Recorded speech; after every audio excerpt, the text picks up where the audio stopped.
এটা করার পরে হাত তুলে দোয়া করেন, যা দোয়া করবেন তাই পাবেন ইনশাআল্লাহ। এই দোয়াটা হচ্ছে দোয়া কবুলের অস্ত্র। ঘুম থেকে ওঠার পর যদি এই দোয়াটা করে দোয়া করেন, ইনশাআল্লাহ দোয়া কবুল হয়ে যাবে ইনশাআল্লাহ।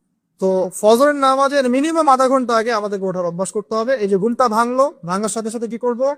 ভাঙার সাথে সাথে আল্লাহ শুকরিয়া, আলহামদুলিল্লাহিল্লাযী আহিয়ানা বা'দা মা আমাতানা ওয়া ইলাইহিন নুশুর। ব্যাস, এই যে ইবাদত হয়ে গেল। এবার আপনি আরেকটা দোয়া পড়বেন সেখানে।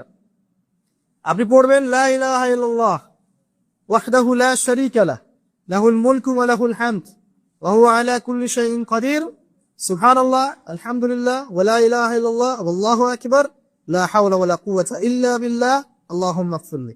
এটা করার পরে হাত তুলে দোয়া করেন, যা দোয়া করবেন তাই পাবেন ইনশাআল্লাহ। জানতেন?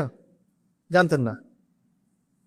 তো এই দোয়াটা হচ্ছে দোয়া কবুলের অস্ত্র। ঘুম থেকে ওঠার পর যদি এই দোয়াটা করে দোয়া করেন, ইনশাআল্লাহ দোয়া কবুল হয়ে যাবে ইনশাআল্লাহ। আমাদের জীবনে চাওয়া পাওয়ার কি অভাব আছে?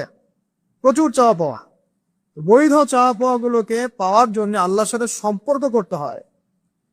আর আল্লাহ পাকের সাথে সম্পর্কে কিছু ওসিলা মাধ্যম লাগে। এই দোয়াগুলো হলো মাধ্যম, আমলগুলো হচ্ছে মাধ্যম।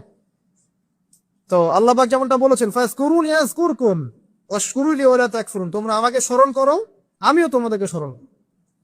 আল্লাহ পাক তো এভাবে বলেছেন, যখন একজন মানুষ মনে মনে আমাকে ডাকে, আমিও মনে মনে ওকে স্মরণ করি। মনে করেন আপনি মনে মনে আল্লাহকে বলছেন, আল্লাহ আমি অসুস্থ, আমাকে শেফা দাও, বা আমার রিজিকের টেনশন আছে, আমার রিজিকের টেনশন দূর করে দাও, আল্লাহ আমাকে হেফাজত করো, আল্লাহ আমাকে দিনের জ্ঞান দাও, তোমার আনুগত্য করার তৌফিক দাও। যে মনে মনে আপনি আল্লাহকে ডাকছেন, নিঃশব্দে ওই মুহূর্তে আল্লাহ পাক আপনাকে স্মরণ করছে। সাত আসমান ভেদ করে আরশের উপর থেকে আল্লাহ পাক আপনাকে স্মরণ করছেন। আল্লাহ পাক বলছেন, যখন একজন মানুষ জনসমক্ষে আল্লাহকে স্মরণ করে, যেমন আমরা এখন করছি, জনসমক্ষে সবার সামনে আল্লাহর কথা আলোচনা করছি, আল্লাহ পাক বলছেন আমিও তখন এর চেয়ে অনেক উত্তম জনসমাবেশে ওই বান্দাদের কথা স্মরণ করব। এই মুহূর্তে আল্লাহ পাক আমাদের কথা স্মরণ করছেন। আমাদের কোনো ফিলিংস আছে? আল্লাহ আমাদের কথা স্মরণ করছেন, ওই যে যুবক ছেলে বসে বসে ফোন টিপছে, কোনো ফিলিংস আছে?